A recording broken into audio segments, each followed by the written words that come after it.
We've gone wrong. Hi, I'm Darren, an untrained amateur who's determined to save one of the last of his classic cars. This is Roy, a 45-year-old 2.8 litre Vauxhall Royale coupe. When I owned one 30 years ago, they were rare. Now they're unknown. This is one of the last of its kind, and I'm going to rescue it and relive my youth. Follow the rebuild, watch this legend come back to life. Okay, so we've got a couple of things we can do today. This is a midweek day. I finished the job a bit early yesterday, so I've got a bit of the day off. And what I'm going to do is just swap the carburettor, and also I'm going to look at bleeding the brakes, changing the brake fluid. Yesterday I came back with it nice and cold after the drives we did on Monday, and I was a little bit concerned on Monday that we might be pressurising the cooling system. So yesterday I came back and I pressure tested the cooling system, and there's no pressure coming when you start the engine, so it's not pressurising from the cylinders. That's brilliant news. There was a leak, and it was around the thermostat housing, but it actually wasn't the repair that we did on the thermostat housing. It was just that the end of the top hose was a bit knackered. So cutting half an inch off the end of the top hose, so the clamp is now on a new bit of hose, much happier, and that sealed it up, and I pumped it up to 10 psi, and it stayed there. So that looks good. So what I'm just going to do now is pull the car back a bit. We'll spray the brake nipples with a bit of Bulldog to get them moving, and then we'll just quickly swap over the carburettor, because when we took off that other carburettor and put the old Solex back on, it was to try and sort a bad engine, and since then we found all sorts of things wrong with the engine, and of course we've ended up replacing it. So now we're in a situation where we're running okay. We've got a bit of a cough on the carburettor, which isn't nice, on that carburettor, on the Solex, but we know the ignition timing's right, we know the engine's right, we know the compressions are right, we know the rings are right. We've got so many things right now, it's actually worth putting that Weber back on again, because we know that carburettor gives us a nice looking spark plug, tells us that it's running about right with mixture. If we put that Weber back on, we can see whether we get any sort of better pull away and that sort of thing, and whether the problem's solved. And also we can see whether the plugs then start to go darker or lighter, which will tell us if we need to change any jets in the Weber carburettor, so we can tune the Weber carburettor to this engine, because I suspect that's what's not right. Or alternatively, it starts running like a donkey, we go, right, okay, well, that Weber carburettor is absolutely not suitable for this engine. Bung the Weber carburettor on eBay and look at getting the Solex, and do a refurb on the Solex. So either way, we can find out. We're now at a situation where we can actually start doing experiments like that, which are useful. So anyway, let's see if it starts, because it's totally cold.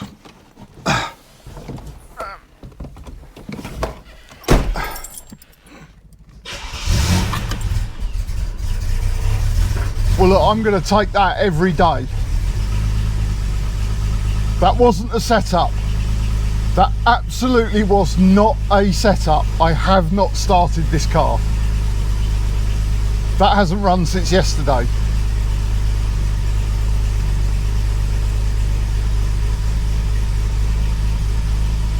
This is a so much better engine.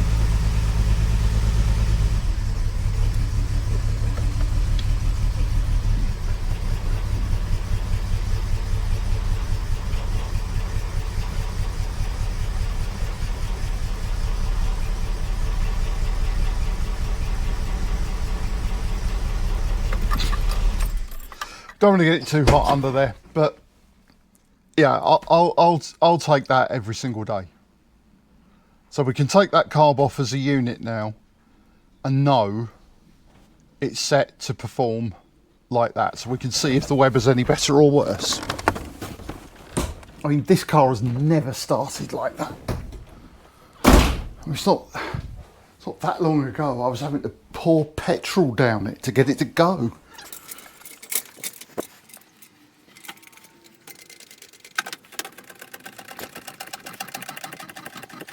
Reason I want to change the brake fluid is because on the drive on Monday, once the brakes got hot, I got some quite stunning brake fade, and that is a classic symptom. Oh, those nipples feel a bit rounded off. That could be fun. Yeah, that's a classic symptom of water in the brake fluid, because brake fluid absorbs water. That's very annoying. I think I'm out of Bulldog. I don't think I've even got any WD-40 here. Let's see if those nipples will just crack open. I'm not holding out a great deal of hope on those. They look very corroded.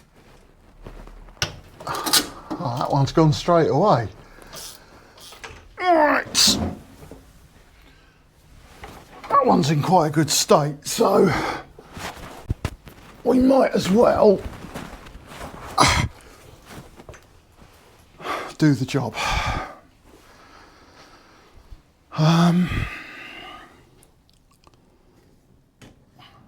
The incredibly useful vacuum tool comes out of its box again. A number of times this has been useful.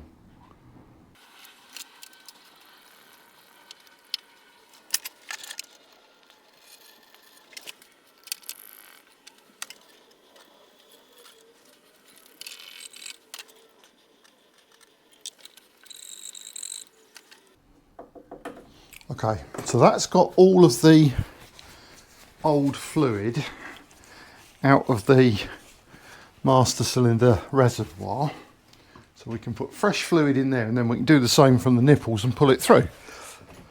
Brake fluid, once it's used, once it's opened, you chuck it away because it absorbs water. So whatever doesn't get used, you can't keep it. I mean, obviously you keep it for a week or so, but it just starts sucking water out of the atmosphere. There's nothing going through that at all. So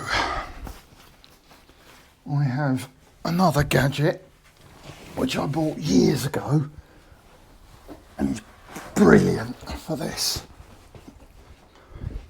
The only thing is, you never use it without the ability to pump your tyre up again, because it goes on there,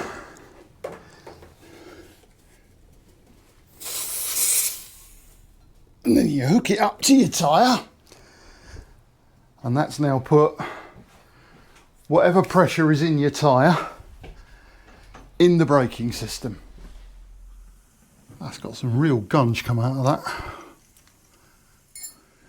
I mean, obviously I've succeeded in getting it all over the floor.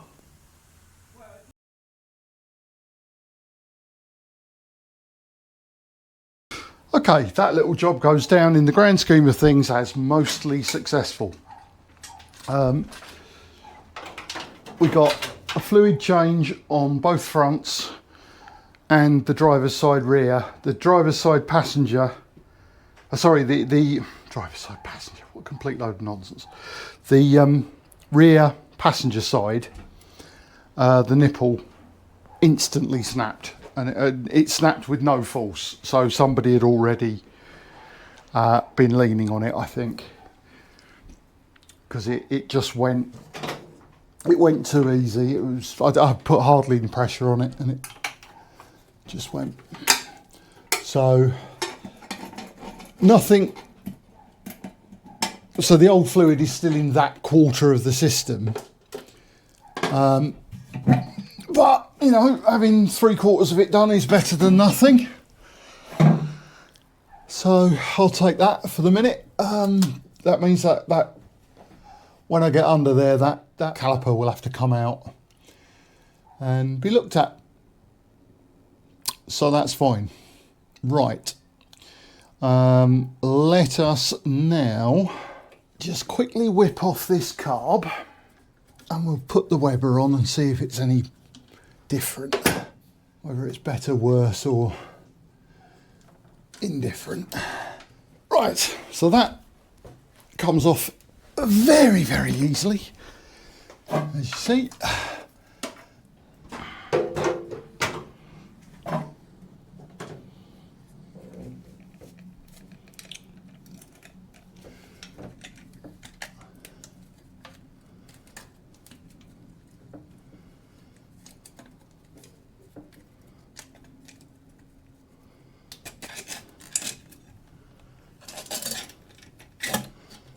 That adapter plate, those rear studs will be too long, so they need to come out as well.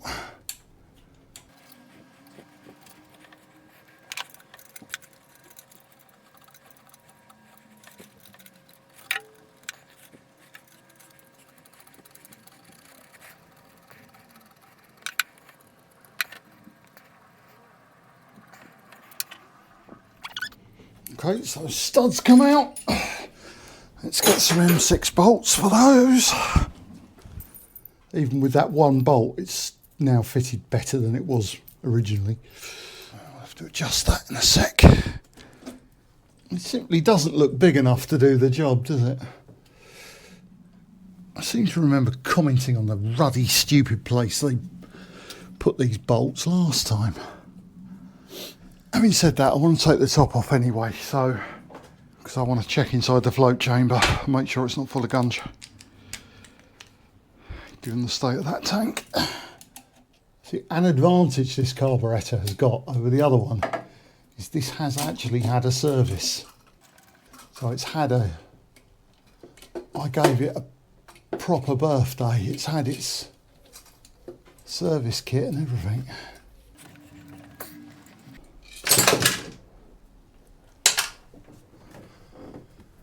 Bit of gunge. Still can't get to the bolts.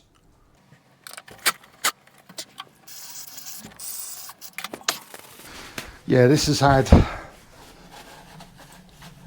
an ultrasonic bath. It's had a new set of gaskets all the way through it. It really has had quite a lot of love and attention, this carb. A set of idle jets and a set of main jets that are 1 or 2 stops lower. But the only way you can do it is trial and error. You give it a go on a set of jets, you have a look at what the plugs look like,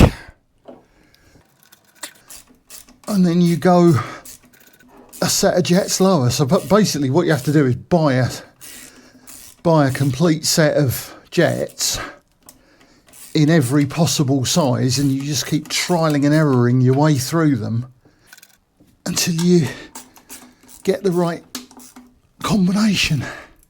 But the people who run Weber carburettors get a weird thrill out of that kind of thing, because they get to tinker with their carburettors continuously every Sunday, and then one day they might actually get it right. If that's offensive to Weber carburettor owners, I don't care.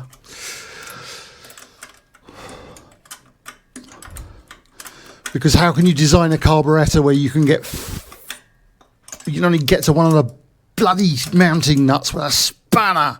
Crazy people. Now, we've got some setup we can do on this. Right, so baseline setting is fully in, and then half, 1 turn out. Then the idle speed, you go right out so it's not in contact. You make sure the throttle is absolutely shut, which it is. You put it in contact and turn it half a turn. And that is baseline. And then apparently you tune it from there. And obviously if this is successful, we'll have to put the choke cable back.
Going to give it half a turn on those idles just to give it a bit more fuel.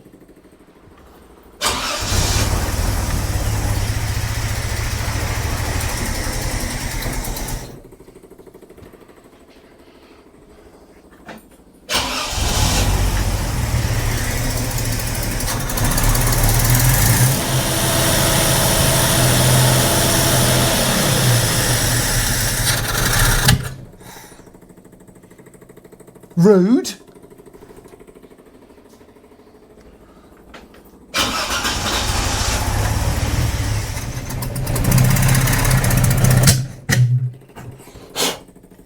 That's just rude, Roy. Right, that's warmed now. So let's just see that I've got those screws in sync, because that one is so hard to get to around that side. Let's see where I am on this one. Half, 1, 1.5. So that was a smidgen over 1.5. There's the smidgen. 1.5. See if we got the other one the same. From what I was reading, if you can't get it in tune, or it's something like if it's less than a turn and it goes in tune, your idle jets are too big, and if it's more than 2 turns, your idle jets are too small. But if it's 1.5, that's bang on. Let's make sure that whatever we do, we get right. So that's just bottomed out in the same place. Let's do the smidge. So we've now got our slot vertical. So that's the half. That's the 1. Right, that's 1.5. So they're both on 1.5. And idle, that's touching there, and that's its half.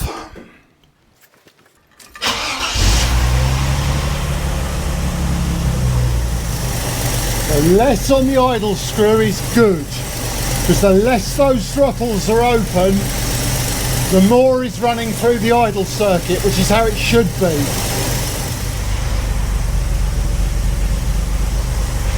Idle speed's right.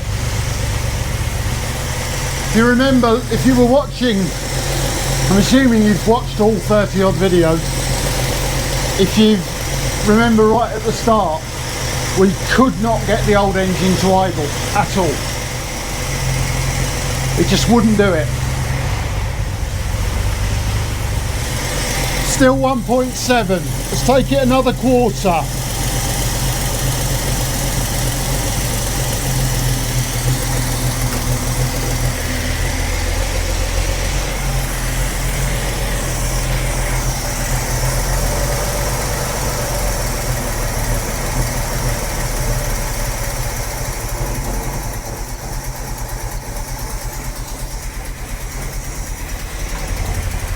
Okay, that's too much.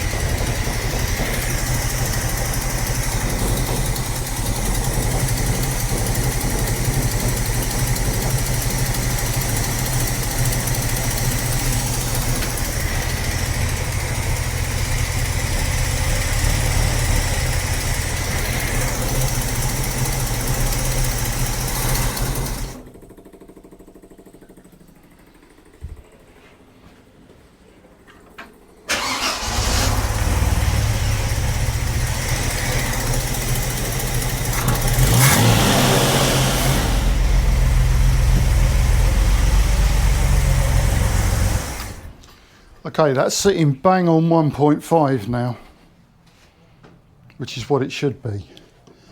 I think we take it for a drive now. See if that's in tune, idle wise, which it looks like it is. We then need to think about the main and the jet sizes, and if after a drive the plugs are nice and brown, then we know we're good. If the plugs are nasty, then we know we're too rich. And if they're white, if they've got like a white chalky coating on them, it's too lean. So that sort of lets us know what the jetting's like at that point, and if it's looking like that, or either one of those two conditions, that gives us a direction to take the jets.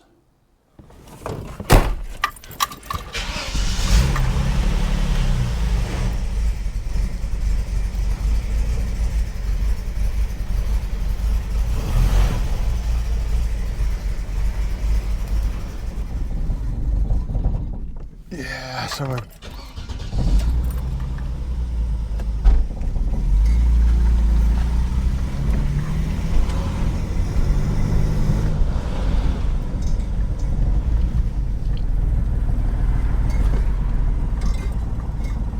okay, so at idle it is a bit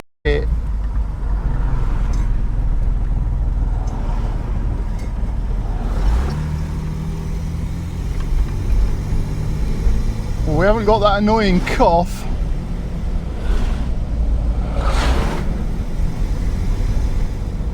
Yeah, so we're out of tune, but it feels better.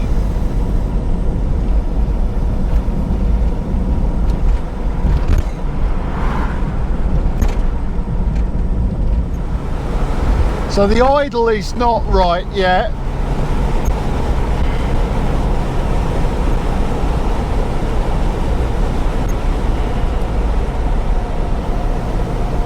But driving, it feels fine.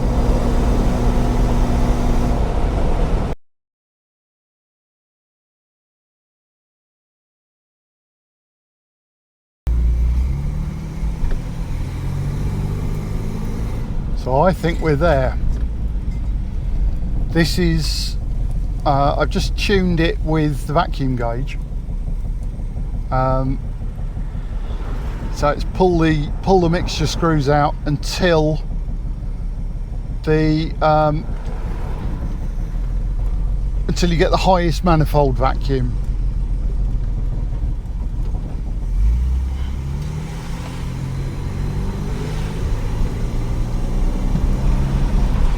And this is exactly how it should drive.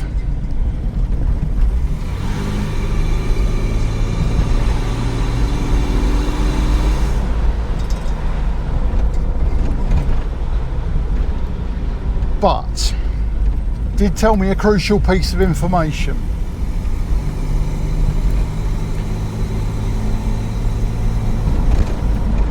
I thought the jets were too big, but actually I think they're too small, because to get this, and this does feel right, it's because it's now, the auto box is changing at the right moment. To get this, I had to pull those mixture screws out 3 full turns.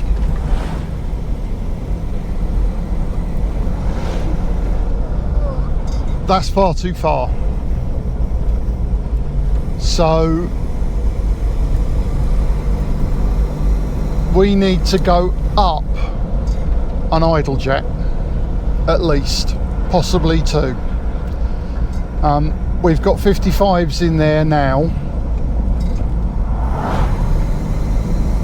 so we need to go to 60s, if not 65s.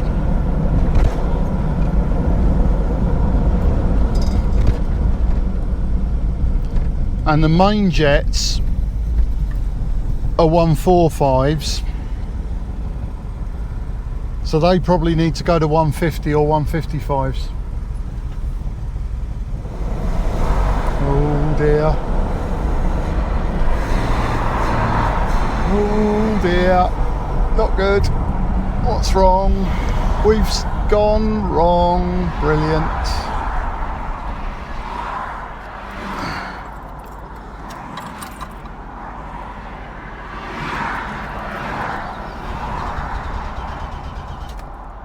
It's fuel starvation again.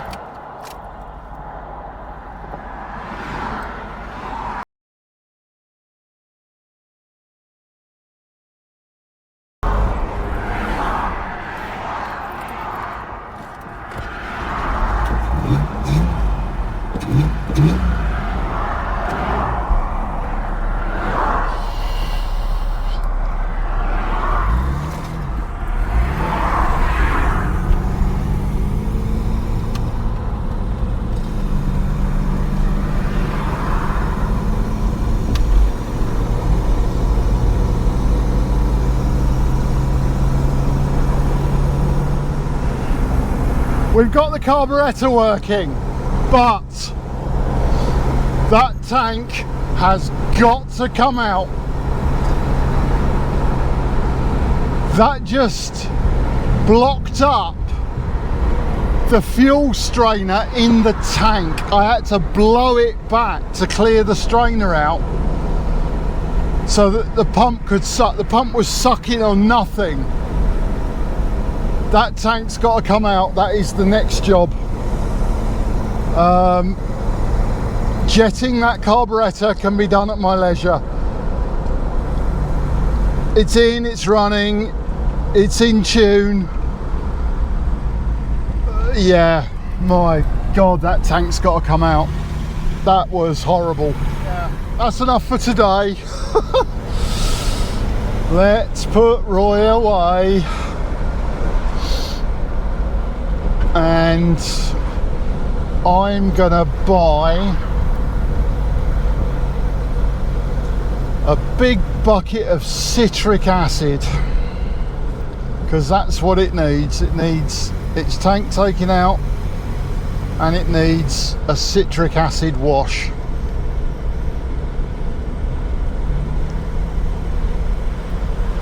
But there's obviously a load of slime in the bottom of that tank. I mean, that brand new fuel filter looks like we've been straining mud through it.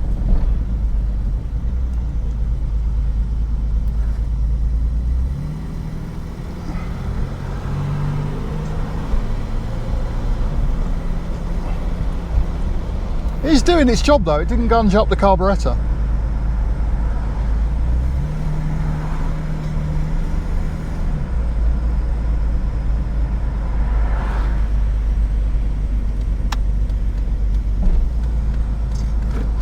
So actually, today we went 3 steps forward, 1 step back. We got new brake fluid in it. We need to sort of broken nipple out at the back. This carburettor is okay, but it does need to have its jets brought up a bit. So yeah, like, subscribe, share. Roy is motoring like he should. It's just the fuel supply now, but yeah, we're doing well. Engine seems good. We're not got any overheating or steaming or nonsense like that. Oil pressure's great, voltage is great. We've got a new thermostat housing coming over from Germany. At the moment it's not leaking. My repair has actually worked, but you know, just to be complete and make things perfect, we need a new temperature sensor. But yeah, then what we need is clean tank full of fuel, because that's now the problem. It's Rustable in 3 days time. I was booked to go with the best will in the world. If we tried, we wouldn't make it. So I think we're in a good place. We're nearly there.